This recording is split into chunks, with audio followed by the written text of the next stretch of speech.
Welcome to chapter number 12. This is an interesting chapter.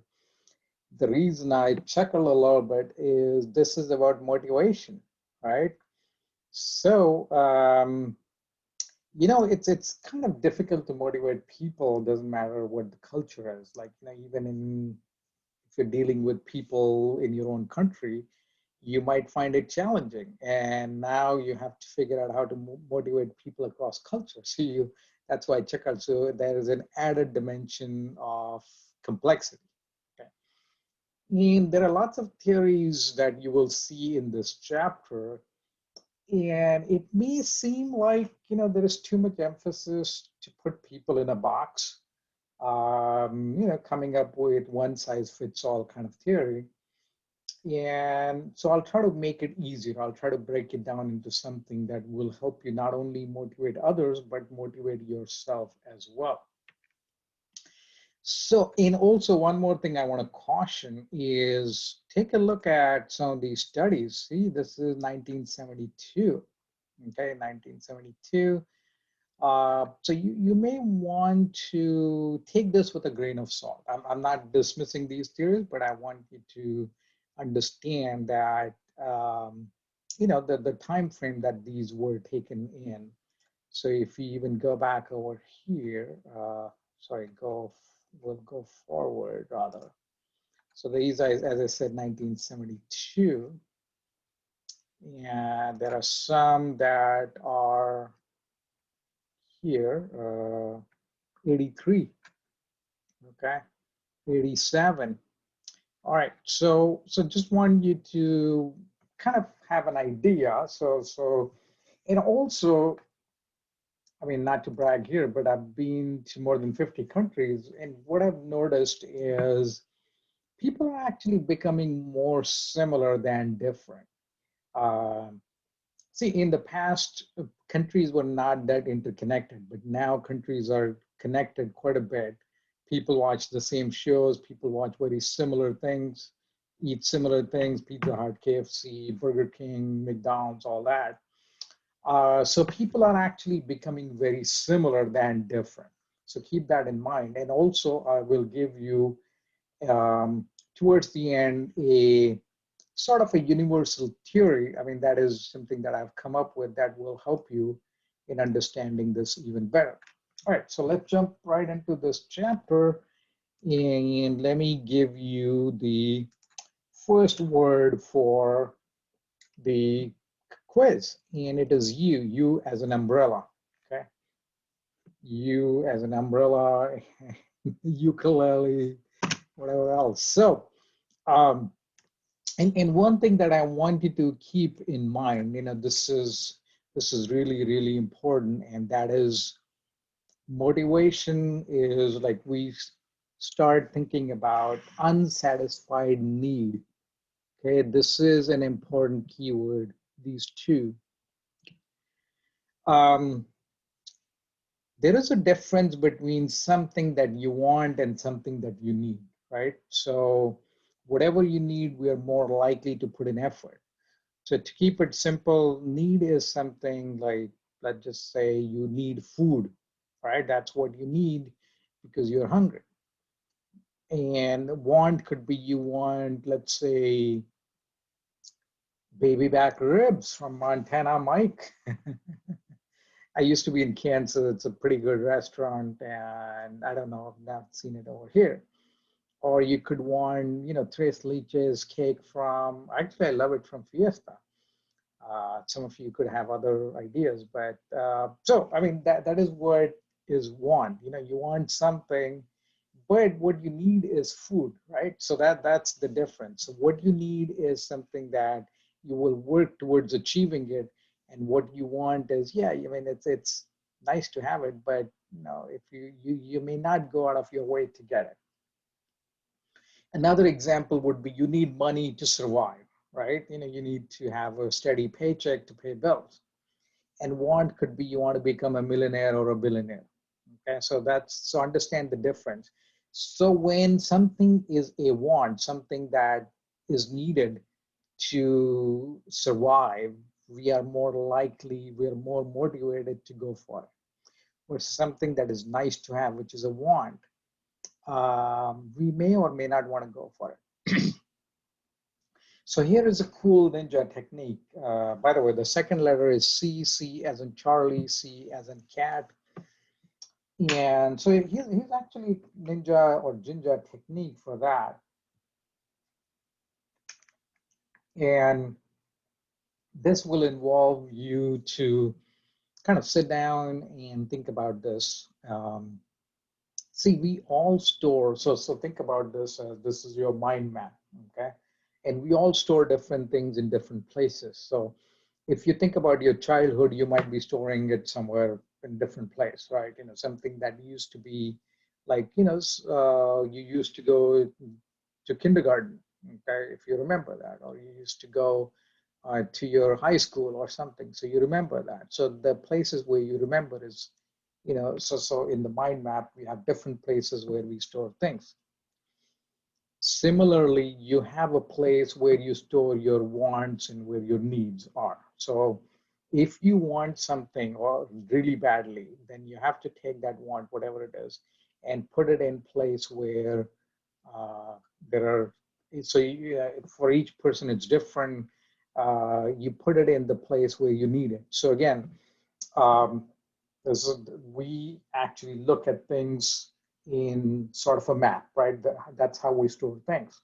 The things that used to be true are stored somewhere. The things that we fantasize about are stored somewhere else. So again, you know, I'm just pointing to different places, and it could be different things for different people. But if you truly want to motivate yourself, whatever you want, you put it in the place of where you need it. So let's say, you know, this is an area where you have, you know, something that you need. Okay, so you're going to store that, whatever you want, into that, and you'll naturally feel a pull or a desire to go for it. Okay, come to Jinja class, and we'll talk more about that. So anyway, so I want you to understand the difference between a need and a want. So something that you need, you're going to go for it because that's necessary for survival. Something that you want is kind of like you're wishing for it, you may not go for it. So that brings up to the second part, which is the drive. Okay, so the drive to go for something is a lot higher, a need, and then which leads to satisfaction. Okay, so once a need is satisfied, it no longer is a need, then you go on, move on to others. And Maslow has come up with the hierarchy. You probably are aware of that. We'll talk about that in a little bit. And the universalist assumption, you know, the assumption is that we all need things. The best way to motivate is find the needs and then go for it. I actually mentioned a keyword there, and we'll discuss that a little bit. See, most of these theories are working with an assumption that people in the US need, let's say, more money. People in China need more to be part of a group, okay? And that could be true, but what I want you to do is I want you to think in terms of asking people questions, okay? So ask rather than, sorry, versus, sorry, I'm just using non-PG-13 word. When you assume something, you might not get the results you want. You know, you're making ass out of you and me. So try not to do this. Ask the people, what are you looking for? Okay, you're more likely to get it.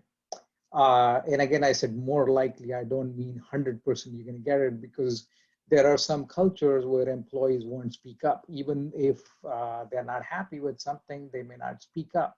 So in that scenario, you may want to give them options. Just like you go to McDonald's, you got option 1, 2, 3, 4. So let them also pick, okay? So the universal assumption is, you know, there are, the way to motivate people is, you know, different cultures have different needs, and you try to satisfy those things. Now, there are two types of theories: content theories, which work on motivating in terms of, you know, the employee behavior as far as what energizes them, what arouses them, things like that. Versus process theories is what initiates, what is it that would help them to get to that. Okay. And for some reason, or the reason is content oriented, because we'll focus more on the employee as to what is it that encourages people. Like, do they want more money? Do they want more appreciation? Do they want better working hours, things like that? And process theories could be more about, do they need training? Do they need mentoring? Things like that. Okay. And Maslow came up with these things. Let's take a look at this, the Maslow's pyramid in the next slide, which is, see, these are the basic needs: food, water, shelter, and all that. In the work context, it's wages and salaries, and people will work really, will be more motivated to achieve the lower level needs. But once the lower level need is satisfied, they may not work as hard. And then there is, this is also lower level needs, sort of security, stability. Social needs is interaction, affiliation. Not everybody may not want to be part of the group. So that's why this kind of goes a little higher. Not everybody wants power and status, and not everybody wants to reach full potential. Some people look at the job as just a means to pay bills, okay, because they have other things going on. But when you are at the lower level, like physiological needs as well as the safety, you might be more motivated to achieve that. So this is kind of like the pyramid. And also, if we go quickly back, the second assumption is once a need is satisfied, it doesn't serve as a motivator. And there are more than one ways to satisfy higher level needs than the lower level needs. Lower level needs meaning wages and salary, higher level need meaning achieving full potential. Okay. And then there was international findings. So Maslow's theory seems to work pretty good, but found that, or researchers found that it may not be completely self-sufficient. You need other things to predict or to motivate people. Now then there is the two-factor theory, which is basically two types of questions. And let me just make this a little bit smaller. So Hertzberg is the guy who came up with this. And you ask two questions, or it's based on these two, which is, what do you particularly feel good as you can see about your job? This is kind of like a positive thing. This is a motivator, okay? And what do you exceptionally feel bad about your job? So this is like the hygiene factor, which is, if hygiene factors are not present, then you'll be dissatisfied. But if hygiene factors are present, meaning, the work environment is okay, you don't feel threatened, there's security and all that, you're getting paid on time. So you may not be dissatisfied, but you may not be satisfied as well. So in order to be satisfied, the motivators have to be present. So these are the motivators, and these must be present. Otherwise, people will leave their job. Okay. The criticism of this theory is that, money is included as a hygiene factor, as you can see over here, and some may look at it as a motivator. Okay. And again, it's not a complete theory. So, and again, these theories were applied in international context also, and there are places where it works, and there are places it doesn't work.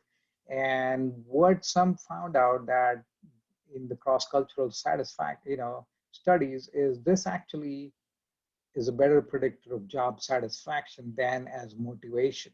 Okay, so motivation is you motivate people to do something, versus this is kind of post, meaning are people satisfied in that. Then again, there are different places where it was studied, and the results are kind of different. And okay, so then another theory is the achievement motivation theory, which is, it is to help people set a goal and to go for that. And so high achievers usually take moderate risk. Okay, so this is what they found out, and they love concrete feedback on their performance. And high achievers can be developed. Okay, so this is an interesting thing. They take risks that are calculated risks. They're not just willy-nilly just jumping into something, or they're not also avoiding risk.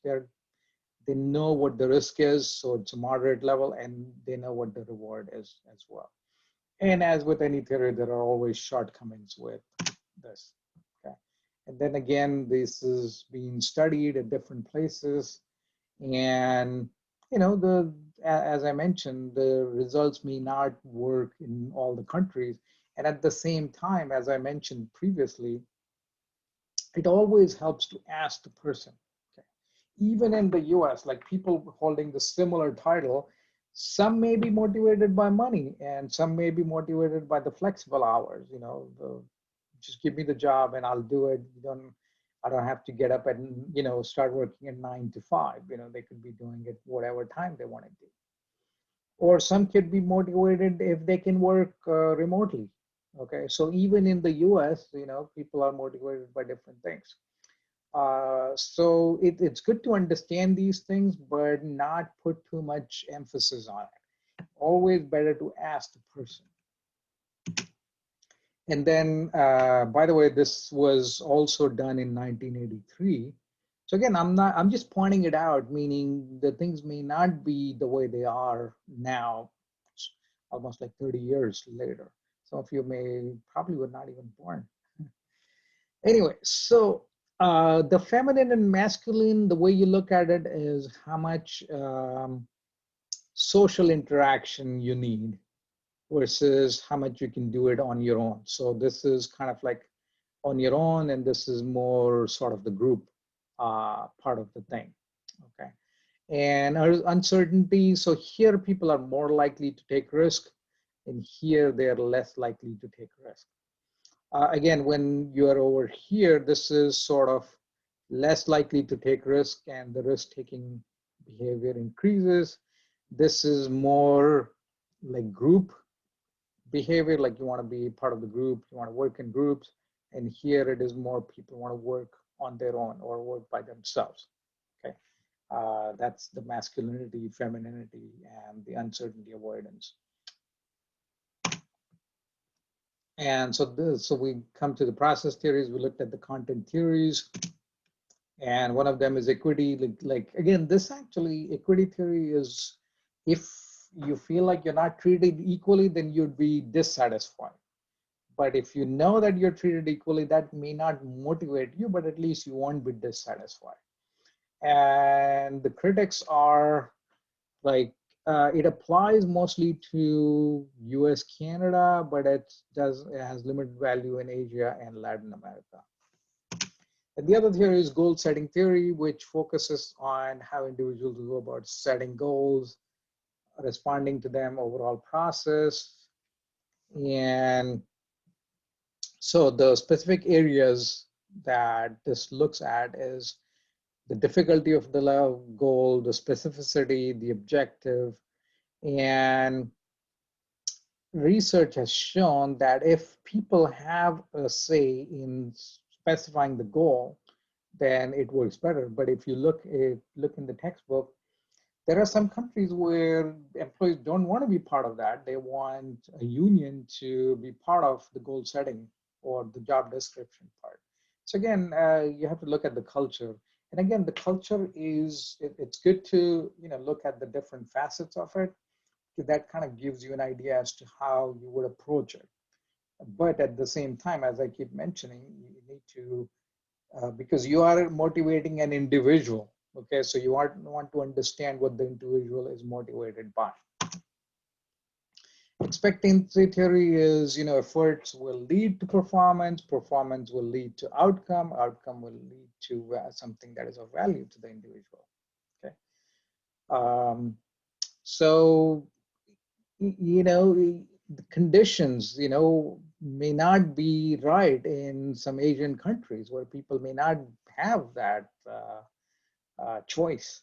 Okay, so it could depend a lot on the culture as well. And so, if the job design, again, as I mentioned earlier, if people are part of the job design, then they may have be more motivated to do it. And again, this is, as I said, 1984. Some of the studies are old.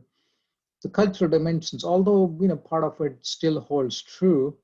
So culture, based on the cultural dimension, like Japanese, they want to avoid uncertainty, so they are less likely to go against the managers or go against the group. Okay. Versus individualism is high in the US, which means that people are more likely to do things on their own and also take initiative in doing things. So. And then the other is the socio-technical design, which is, and again, go to the textbook and they talk about how Volvo did things to improve productivity. So there are lots of things that can be done to help workers become more productive. This is an interesting part, work centrality. How important is work in individuals' life? Japan people seem to put a lot of emphasis on that. Japanese people don't take as many vacations and they tend to work longer hours versus work centrality is very low, meaning people would go and take their vacations. People would, try to not work overtime, basically. How much work is valued? Again, that goes back to how hard people are going to work. That doesn't mean they'll be productive, okay? So there could be people that are working too hard, just spending, but not be productive. So keep that in mind. Because overworked people also may not be that productive. Right? Lots of studies have shown that people are even like dying on the job. Actually, it's not just in Japan, but there are certain occupations, especially investment banking, where if you read the news, interns are or made to work so hard that many of them either quit or just burn out. Job satisfaction, job satisfaction is if you're satisfied with the job, then you're more likely to work harder. Here, look at this. Japanese workers, even though they're working longer hours, they're less satisfied with their jobs. Okay, so again, working long hours may have something to do with it. And now comes the other part, which is the reward system. Again, this topic is about motivating people. So let's design reward system. Some of the reward system could be designed in terms of money. It could work in, let's say, in a country like US, but you try to use it in a country like China or Japan, it may not work, because if you start paying people based on performance, sorry, that may be taken as a sign of, hey, you're doing good, so you're going to get benefits. But in Japan or China, it may be considered as, you're not pulling your weight, you're not being part of the group. So their employees may prefer to be the same bonus for everybody, irrespective of the performance. Okay, so the rewards also may not work the same way. Again, Alibaba example from the book is to motivate employees. They have the employee family day kind of thing. They have some employee, the weddings also. Those kind of things probably may not work as well in the US, but they work pretty good in China. Right? So again, different cultures, different things would work. Just kind of discuss that. And so the next password, the word for the password is @ okay? The @ sign, like, the one that you use for email. And I told you that I will be talking to you about something that will help you understand to motivate yourself as well as others. By the way, the password is a 4-letter word. And I've already given you the 3 letters. So this is you. This is kind of your purpose. Others, there's people around you, and S is the situation. So if you want to motivate yourself, and these are like, you can think of this as like a golden diamond or diamond, whatever. Should patent it. So you is you as a person, okay? What are you a go-getter? Are you the one that is willing to put in efforts? How much do you value job or whatever it is that you're doing, okay? P is purpose. What's your purpose? So if your purpose is just to work to get a paycheck so that you could enjoy life, you could do other things, that's fine too. See, but the thing is, you need to be honest with yourself. Don't say, oh, okay, I'm gonna work really hard and get the promotion, but you may not be interested in getting the promotion because you're thinking with the promotion comes additional responsibilities and I'd like to go home at 5 o'clock. So be honest with yourself, okay? O is others. If you're surrounded by people, and I don't know whether it's Warren Buffett or whoever said it, they said that your salary is the average of 5 people that you hang out with. Okay? So if you want to achieve good things in life, align yourself with people that have already achieved it or the people that actually are actively working towards achieving that. Okay? It's like you going to a gym to work out. If you go to the gym with somebody that just wants you to talk and is not working out, that person is not good for your workout, right? Versus you go with a person that actually motivates you and says, yeah, one more, one more, and says, let's put some more weight or whatever it is, that's the person that will motivate you, okay? And then the situation, what kind of situation are you in? Like, are you in a situation also means company or your own situation? If the only way you can get a salary increase is for you to quit your job and go to another company, or maybe even leave the town or the city or the state you are in, are you in a position to do that? If not, then probably you may want to be practical and not do that.